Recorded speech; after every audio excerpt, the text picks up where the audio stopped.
Here's a way to clean up your life.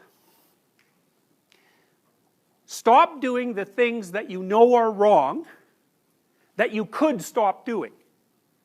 Right? So it's a fairly limited attempt. First of all, we're not going to say that you know what the good is or what the truth is in any ultimate sense. But we will presume that there are things that you're doing that for one reason or another you know are not in your best interests. There's something about them that you just know you should stop. They're kind of self-evident to you. Other things you're going to be doubtful about. You're not going to know which way is up and which way is down. But there are things that you're doing that you know you shouldn't do.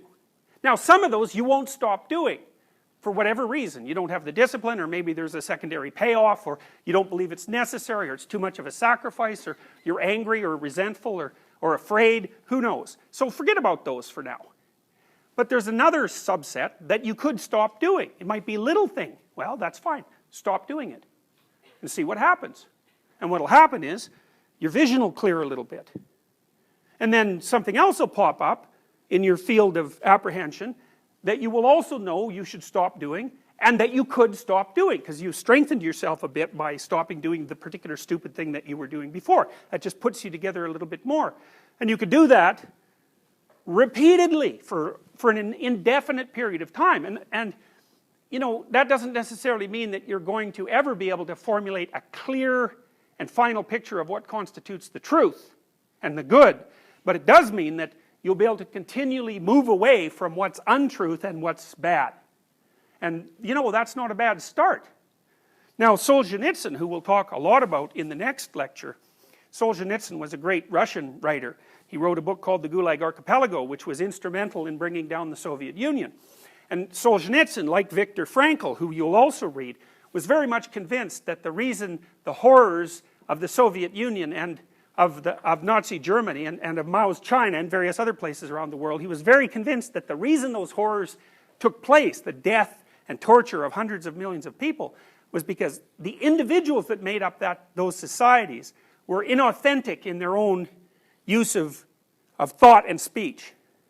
And so it isn't a following orders theory. It's not that at all. It's a bottom-up pathology theory.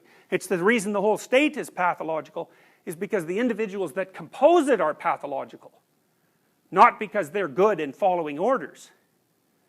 So I believe that to be the case. I do believe that the catastrophes of the state are a consequence of the amalgamated pathologies of the individuals, especially their willful blindness. And so another thing that you might think about, because most young people do think about this, is what is it that you can do in order to aid the world, let's say, like you might if you were thinking about being an environmentalist. Well, as far as I can tell, the one sure route to aiding the world is to clean up your existential space. First of all, you're not telling anyone else what to do. That's a big plus. And second, well, the more you do that, the more you're going to be able to do things. You know, and so you might think, well, if you're going to clean up the world, you might start by cleaning up your phenomenological space and see how far you get with that. It's a very difficult thing to do, but if you do it, the better you get at it, the more capable you are of handling larger and larger problems, and that's how you should start. You should start with what's right in your grasp and with what you can control, and that enables you to practice. Now, and here's an offshoot of this. This is an existential offshoot. So here's a hypothesis. So you imagine the existentialists continually claim, unlike the psychoanalysts, that people are psychopathological not because, say, of childhood trauma or neurosis or repression or failure to integrate elements of the id into the ego. The existentialists claim that the reason that people are psychopathological is because the conditions of existence are so tragic that it's inevitable that people become psychopathological. Right, and that's, okay, so what's the argument? Well, people are self-conscious, so that's a big problem. So, and because we're self-conscious, we know that we're going to die. We're aware of our temporal limitations.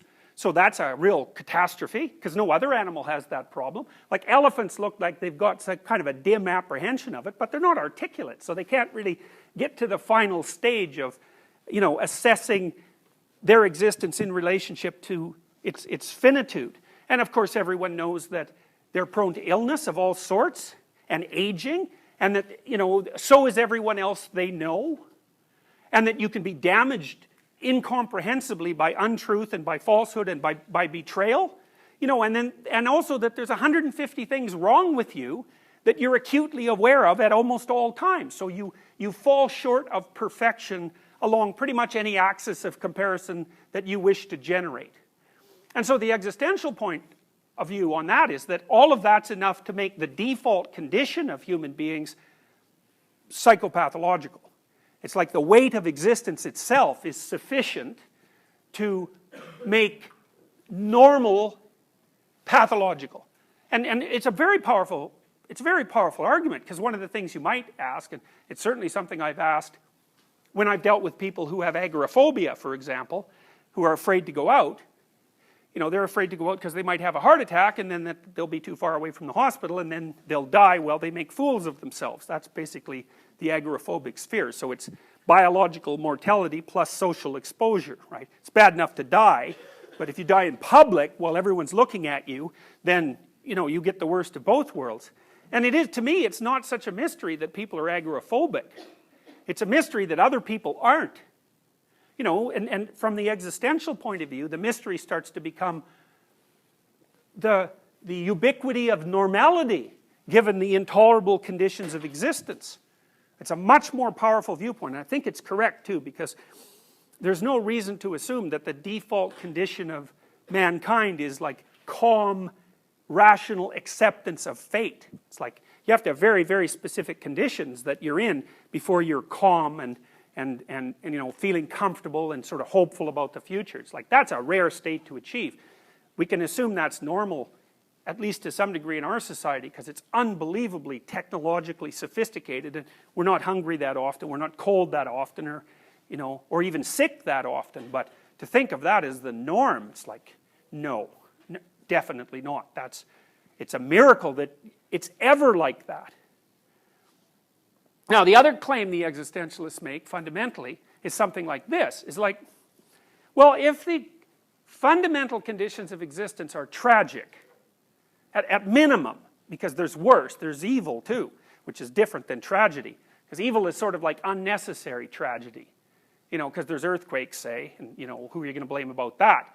But then there's you going to school, and, you know, there's 4 people who've got it out for you, and all they do is pound you flat every time you enter the building, or make fun of you and, you know, try to torture you to death. That's not tragedy. It's not your accidental subjugation to fate. It's some horror show perpetrated on you by people whose only goal is to make sure that there's more suffering in the world rather than less. So you also have to put up with that.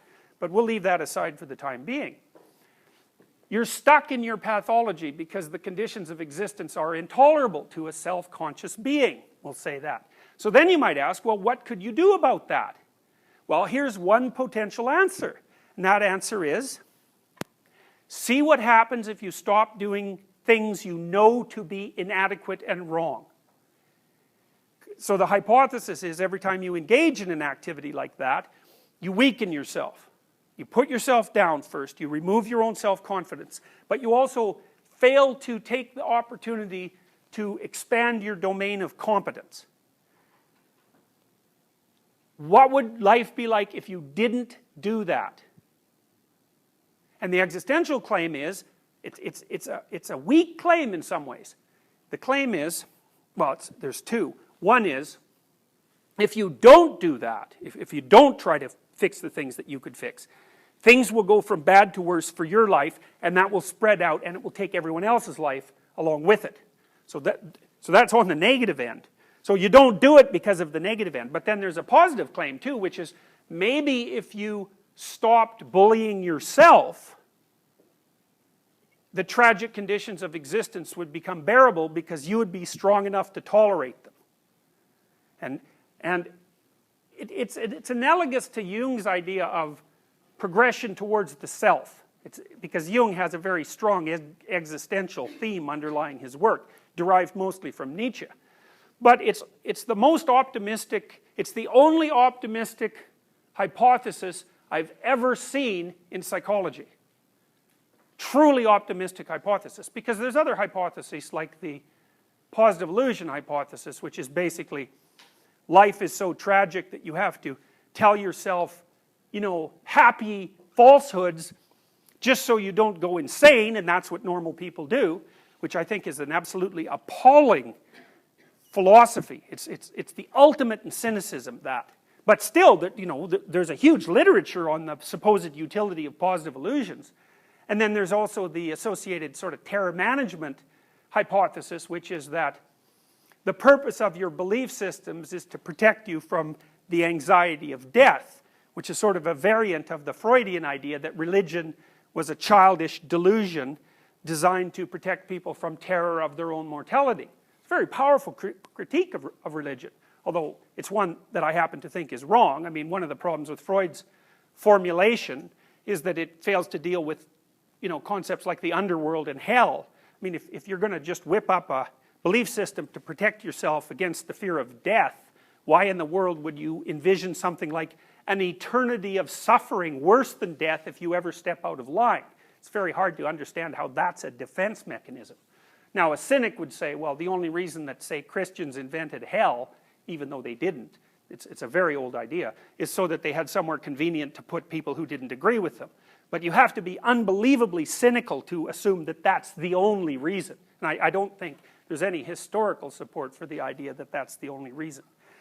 Now, I'm going to tell you some stories that some of the most famous existentialists in history told. They're ideas and quotations, and the existentialists that I've read are often the most powerful of writers. So Dostoevsky is an existentialist, and Solzhenitsyn is an existentialist, and so is Viktor Frankl, who survived the concentration camps, and Kierkegaard. Very weird collection of people. I mean, their fundamental belief systems were often very much at odds with one another. Some of them are atheists, and some of them are Orthodox Christians, especially, you know, because a lot of the literary existentialists were Russian. So you can come at existentialism from a variety of origin points, but what they have in common is what I kind of outlined, is that the first idea is the essential preconditions of life are sufficiently tragic to render the normative state of humanity pathological. And health and health and wholeness as something very difficult to aspire to or accomplish, and that the road to that health is the reduction of deceit. And so that's a thing that's also very interesting about the existentialists, because they make a very straightforward moral claim, which is that lies make people sick. And I'll